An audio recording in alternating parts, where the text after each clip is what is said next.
What's really been happening since the Russia-Ukraine war began? Let's break down the key events since February 24, 2022, when Russia launched its full-scale invasion. From the start, Russia claimed its goal was to protect its own security and prevent NATO from expanding right up to its borders. They called it a special military operation. Ukraine, on the other hand, saw this as a completely unprovoked invasion and an attack on its sovereignty. For them, this became a fight for their very existence, for their land and for their freedom. So where did the rest of the world stand? NATO, the military alliance, made a crucial decision not to send troops directly into Ukraine to avoid a wider war with Russia. Instead, NATO countries and their allies unleashed a flood of support.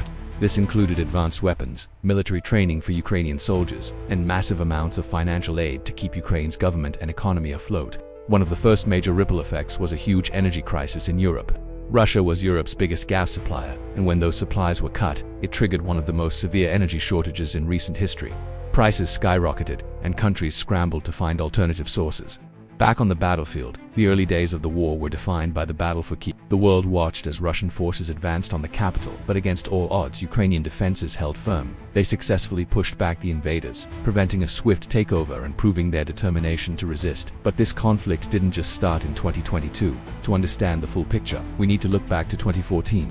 That's when Russia annexed the Crimean Peninsula from Ukraine, and a simmering conflict began in the eastern Donbas region, with Russian-backed separatists fighting Ukrainian forces. These events laid the groundwork for the large-scale war we see today. This war has also been a glimpse into the future of combat. It's the first major conflict where modern technology has played such a central role. We've seen widespread use of drones for both reconnaissance and attack, satellite internet like Starlink keeping Ukraine connected, and even AI-powered systems for targeting. It has completely changed the dynamics of the modern battlefield. The human cost has been catastrophic.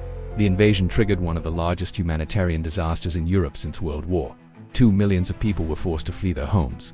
Over 8 million Ukrainians became refugees, seeking safety in neighboring countries and across the continent, creating an unprecedented refugee crisis. In response to the invasion, the international community hit Russia with an avalanche of sanctions.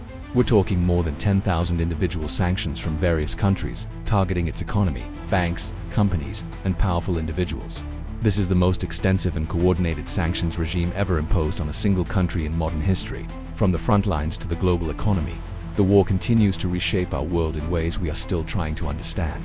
It's a complex story with deep historical roots and far-reaching consequences for everyone. Thanks for watching.